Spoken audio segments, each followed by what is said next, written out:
Hi this is Rani. Welcome to Rasta TV entertainments Bigg Boss review చూద్దాం. మొన్నటి వరకు wild card ఎంట్రీని ఆపే ఛాన్స్ అయితే బిగ్ బాస్ వీళ్ళకి ఇచ్చాడు.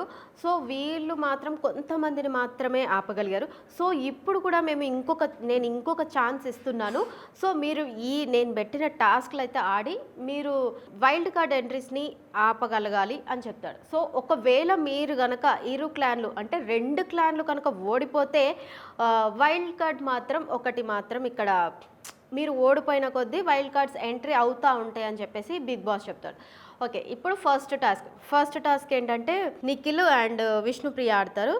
సో ఇందులో మాత్రం 2 టీంలు ఓడిపోతాయి. అదే స్విమ్మింగ్ పూల్లో ఒకటి బాక్స్ లాంటిది పెట్టి ఆ బాక్స్కి రింగ్స్ పెట్టి సో దాంట్లో లాక్ తీసి చాలా అసలు ఈ గేమ్ ఏమో తెలియదు కానీ ఈ గేమ్లో అయితే నాకు కొంచెం కష్టమనే అనిపించింది.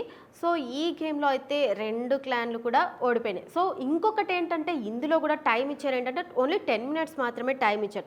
సో ఎట్టకేలకు ఫస్ట్ నిఖిల్ అయితే తీశాడు, లాక్ ఓపెన్ చేసి ఆ రింగ్స్ తీశాడు. కానీ ఆ రింగ్స్ తీసిన తర్వాత కూడా వాళ్ళు బాల్స్ ఒక టేబుల్ ఉంటుంది. సో ఆ రింగ్స్ తీసుకెళ్ళి మళ్ళీ ఆ టేబుల్స్ వెళ్ళి కింద బుట్ట ఉంటుంది. సో ఆ బుట్టలో పడాలన్నమాట.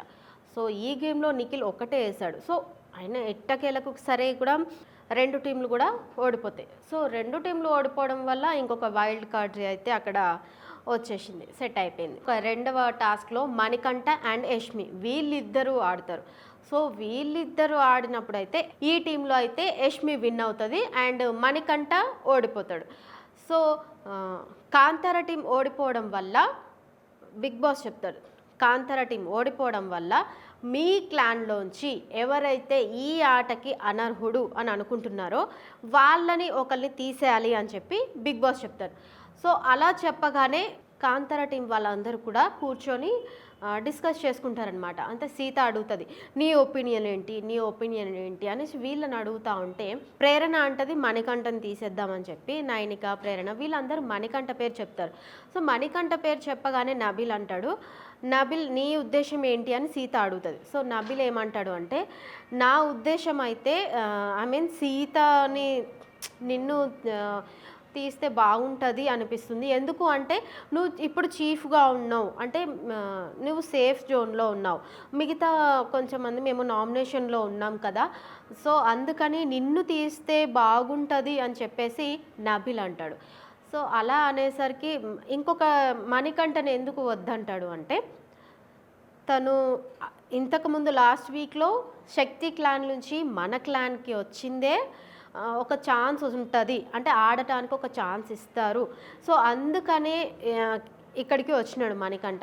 సో మనం ఒక ఛాన్స్ ఇచ్చి చూద్దాము మణికంఠకి అని చెప్పేసి సీతతో డిస్కస్ చేస్తారనమాట. వీళ్ళు అందరికీ సీత అంటది సర్లే నేను డిస్కస్ చేసుకుంటాను, నేను డిసైడ్ చేసుకుంటాను, సరే మీరు వెళ్ళండి అని చెప్పేసి సీత అంటది. సో బిగ్ బాస్ అడుగుతాడు కాంతార టీం నుంచి ఎవరు వెళ్తున్నారు అనర్హుడు అని చెప్పేసి బిగ్ బాస్ అడిగితే బిగ్ బాస్ బిగ్ బాస్ అని చెప్పేసి మణికంఠ పేరు చెప్తుంది. సో మణికంఠ పేరు చెప్పగానే కొంచెం షాక్ అవుతాడు మణికంఠ. ఏంటి తను ఆల్రెడీ నేను వచ్చిందే అక్కడి నుంచి కదా, నాకు ఇంకొక ఛాన్స్ ఇస్తే బాగుండు కదా అన్నట్టుగా మణికంఠ కూడా ఆలోచిస్తాడనమాట. సో థర్డ్ టాస్క్లో అయితే శక్తి టీం విన్ అవుతుంది. బాస్ ఏమంటాడు అంటే కాంతార టీం 2 టాస్క్లలో ఓడిపోవడం వల్ల మీరు మూల్యం చెందించాల్సి ఉంటుంది అని చెప్పి బిగ్ బాస్ చెప్తాడు. 2 టాస్క్లు ఓడిపోవడం వల్ల కాంతార టీం నుంచి ఇంకొకరిని గేమ్లోంచి తీసేయాలి అని చెప్తాడు. సో అది కూడా శక్తి టీం వాళ్ళు నిర్ణయించాలి అని చెప్తారు. సో వీళ్ళు డిసైడ్ చేసుకుంటారనమాట శక్తి టీం వాళ్ళు ఏమని అంటే ఇది ఇంత ఈజీ టాస్క్ కదా, నబిల్ని ఎందుకు పంపించారు, సో వీళ్ళని ప్రేరణ కానీ విష్ణుప్రియ కానీ వీళ్ళిద్దరిని ఎవరినైనా పంపించచ్చు కదా, లేకపోతే డైరెక్ట్గా సీత రావచ్చు కదా, మళ్ళీ ఎందుకు నబిల్ని పంపించారు అని చెప్పి వీళ్ళు కొంచెం డిస్కస్ చేసుకొని సీతని అయితే బిగ్ బాస్ అడుగుతాడు నిఖిల్ ఎవరు డిసైడ్ చేశారా, ఎవరు తీసేయాలనుకుంటున్నారని చెప్పి బిగ్ బాస్ అడుగుతాడు. సో సీతని తీసేద్దాం అనుకుంటున్నాం బిగ్ బాస్ అని చెప్పి నిఖిల్ చెప్తాడు. ఎందుకు అంటే తను సేఫ్ జోన్లో ఉంది కాబట్టి, చీఫ్గా సేఫ్ జోన్లో ఉంది కాబట్టి తనని తీసేద్దాం అనుకుంటున్నాం, మిగతా వాళ్ళు నామినేషన్లో ఉన్నారు కదా వాళ్ళకు ఇంకొక ఛాన్స్ ఇద్దామని చెప్పి నిఖిల్ చెప్తాడనమాట. కాంతార టీం నుంచి సీతని తొలగించడం మీకు ఎంతవరకు కరెక్ట్ అనిపిస్తుందో నాకు కామెంట్ చేయండి.